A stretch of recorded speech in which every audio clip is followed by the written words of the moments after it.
Good morning. Well, thanks to everybody for coming. I'm happy that LPAC has decided to have me here. It's always great to be here. I'm here though today to tell you that a lot of people outside this room don't understand you. They think this liberty thing is kind of strange. It's odd that you don't want to be controlling other people's lives or making the government bigger or trying to reshape foreign countries into democracies and all of the things that we do here in Washington.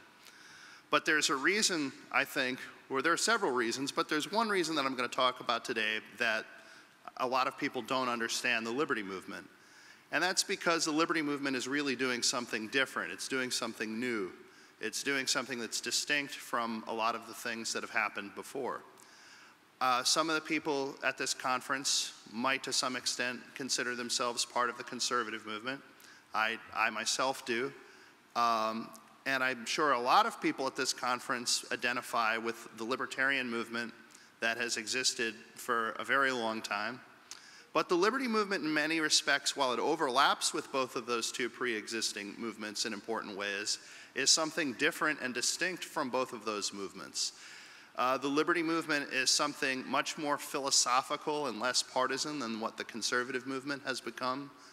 And it is much more practically, politically engaged than what most of the libertarian movement has been prior to the existence of the liberty movement. I think to sum it up very simply, I think what the liberty movement is trying to do is to use practical politics to take power, but not to take power to wield power or to exercise power, but to take the power and then to give it back to the people to whom it belongs, the American people. And for that reason, I think a lot of people who are trying to determine what's going on through the sort of Washington game of how you're going to take power and what are you going to do with it and who are you going to benefit with it, they don't really understand. And there's also this tendency in Washington that if you see a problem, real or imagined, that you have to do something about it. And a lot of us, instead of saying, don't just stand there, do something, would say, don't just do something, stand there. And a lot of times when we're talking about the government, that's actually the better answer. But the result of this, as a result of this, there is a lot of opposition to the liberty movement. And there are two major facets of this opposition that I think you're going to see become particularly relevant in the next couple of years. The liberty movement is opposed by the establishments of both major political parties. You have the forces of welfare that don't want to see the liberty movement succeed and think that the country can't succeed with a smaller government footprint in that area. And you have the forces of warfare that don't want to see the liberty movement succeed and don't think that this country can be successful if we don't have a larger military footprint overseas. I think the liberty movement, however, is going to try to communicate to people that the establishment of both parties is wrong. And I think we're at a point in our country's politics where people are going to be very receptive to that message. We have a Congress right now that, if you look at some of the polling, is less popular than head lice and bed bugs. We have a president now who is reaching a sort of George W. Bush second term level of unpopularity. If it wasn't for his overwhelming support among the Democratic base, his job approval ratings would probably dip below 40%. But the Democratic true believers are keeping President Obama somewhat relevant in terms of his popular approval.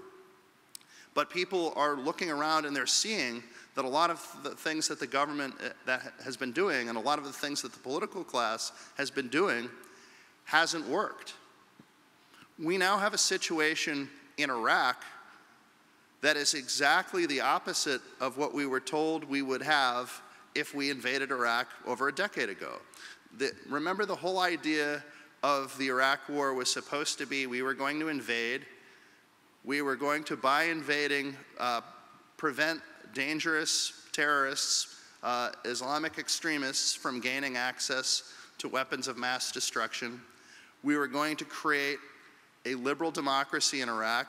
We were going to create a functional ally in the war on terrorism. We were going to contain all of these forces that were going to make bad things happen to the United States. Has any of that materialized? Did any of that turn out to be true? In fact, I would argue to you that the situation that a lot of the hawks predicted we would have in Iraq before we invaded is actually what we now are looking at after we invaded. So we are looking at, they had a policy that promised one set of results, and it delivered exactly the opposite set of results. Here at home, we have the federal government enlarging its role in our healthcare delivery, in providing healthcare for people. Yet, when they launched this major domestic initiative, the biggest legislative initiative of Obama's presidency, they expect to be able to deal with every individual's healthcare needs, yet they couldn't even successfully launch a website. Things that private companies were able to do in 1999, in the years 2013 and 2014, a multi-trillion-dollar federal government is simply not competent to do. And we're starting to see that in terms of the practical provision of health care and the provision of health insurance to people, that's also an area where a lot of people are finding that what was promised when we got a certain set of policies, we're getting results that are diametrically the opposite. We're seeing people who have premiums that are going up rather than going down. We're seeing people who have health insurance plans that are of lower quality than what they already had rather than more quality. We're seeing employers dump people off of their health insurance plans, cut back people's hours, and basically making their benefits less generous than they already were before the federal government got involved. So those are just, I think, two very prominent examples of things that were failures that are so recognizably failures that even a lot of Americans who don't share our philosophical principles, who don't come to questions of government and politics with the same pro-liberty premises, they can look at these things that the government has done and say, these things have not worked, and then ask why. Most of the political class, certainly the establishment of both major parties, has no answer to this question because they basically want to continue to do the same things. So if government fails in some area, their answer is always that government just didn't get to do enough, that we didn't give enough of our money to the government, that the government didn't get enough control, that the government wasn't big enough, that we didn't send in enough troops, that we didn't stay in some foreign country long enough to have a success, that we don't have a big enough federal role in our healthcare system. I can't think of any other institution in American life that if it fails, we reward it with more money and power. When you have a company has some kind of a scandal, when we had Enron a few years back, nobody looked at the problems at Enron and said, we really need to give Ken Lay and the directors at Enron more money and more power to fix this problem. But when the federal government screws something up, that is exactly what the solution is that people propose. They say, well, the problem was we didn't go big enough. So the answer can never be that the government is too big. It's always that the government is too small and that we're not giving enough of our money to the government. And if we just gave more, it would be much better situated to help us. There's only one political movement in the country that is giving the obvious answer, that the problem is that the government has too much power, that the government is too big, that the government is too involved, that the government cannot be the problem solver of first resort in every problem that comes in American life, that there are actually so many things that private actors can do, that the private sector and the free market, that the nonprofit sector, that people together voluntarily in their own communities, in their own neighborhoods, in their own churches, synagogues, and mosques, in their own, basically what Edmund Burke called the little platoons, the parts of just individual communal life, that's where a lot of the answers to our problems lie, not in the coercion and the power of government, of big government. So how do we start to communicate some of these things which we think are obvious, but to many people who are involved in politics still sound very foreign and strange? There is just this large bias toward action, as I mentioned earlier, even if the action doesn't necessarily make any sense. So when someone is pointing out that maybe raising the minimum wage is not the best way to move people out of poverty, it is both politically beneficial to politicians to say, oh yes it is, because I'm the politician and I can now move you out of poverty. And it's also intuitively to a lot of people, they will say, well, isn't the problem with poverty is just people don't have enough money? If the government tells businesses that they have to give people more money, there will be less poverty. That is sort of the bias that a lot of people take to political questions, and it's not limited to the minimum wage. It goes to a whole range of issues. So I think as a movement, we have to do two things a little bit better than what we have been doing. One is I think we do a very good job telling the story that government in the abstract often fails and often does bad things, but we need to be telling the stories of individual people who have been disadvantaged by government, who have been screwed over by government, who have been victims of government. When Mitt Romney was running for president, the Democrats did a very good job of pointing out bad things that happened to people who worked for his companies or for companies that were associated with his venture capital firm. And no question, there are many people have had bad things happen to them as a result of businesses. But there are so many other people who've had bad things happen to them as a result of government. We need to be telling their stories. We need to be telling the stories of people who can't access a quality education, not because the government isn't spending enough money, but because the government is trapping them in failing schools and not allowing them to leave, even when the parents of the children would prefer to have their children attend a different school. We need to be telling the story of the people whose lives are ruined because they committed some nonviolent offense, in many cases something that should have probably not even been illegal. Their lives are ruined because they're arrested at a young age, they're incarcerated, and then they get out of prison and they can't ever get a job and they can't get credit and they have difficulty finding places to live and finding ways to support their family and support themselves. There are thousands, millions of people in that category. We need to tell their stories. We need to tell the stories of businesses that fail because they're strangled in a mess of red tape, or businesses that never even get off the ground because before they can satisfy their customers and serve the consumers, they have to satisfy and serve the government. We need to be telling those stories, and we need to be telling those stories on a personal level.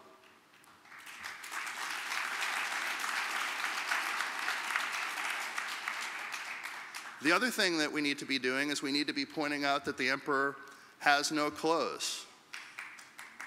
And the empire has no clothes. There are all of these things, as I mentioned at the outset, that the government is doing that are very obvious failures.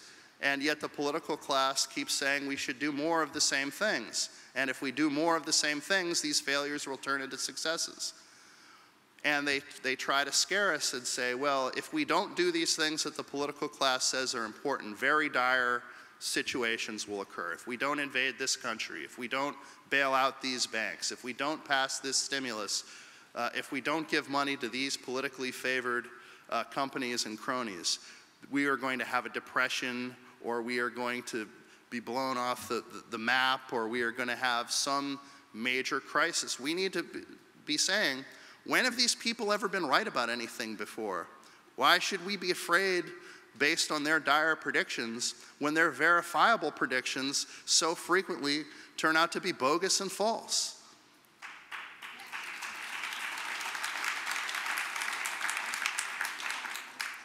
The Liberty Movement faces a very difficult challenge because when you're trying to use practical politics to advance liberty, which I think is a very important thing to do, you are faced with dilemmas that people who merely want power are not faced with.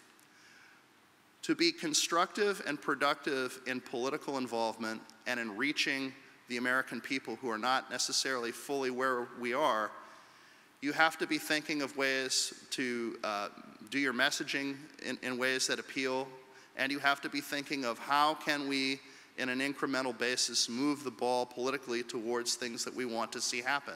What small steps can we take towards accomplishing some of the bigger things that we might want to do, such as reorienting foreign policy away from our interventionist foreign policy, such as getting a more constructive monetary policy, making some of these federal government programs smaller and eventually making some of them go away. We have to think in terms of how can we do that politically without always necessarily being absolutist. But at the same time, we have to be thinking, when are we compromising too much? Politics is impossible without compromise, so it is very difficult, it's impossible to do anything politically if you're not willing to compromise. But the disadvantage we have over the political class is we care about principles, so we always have to be thinking in terms of, are our compromises actually advancing what we believe in, or are our compromises simply delaying the inevitable? It's sort of, you know, two wolves negotiating over which lamb they're going to eat first. I think I've just completely mangled that story, but I think you basically get it.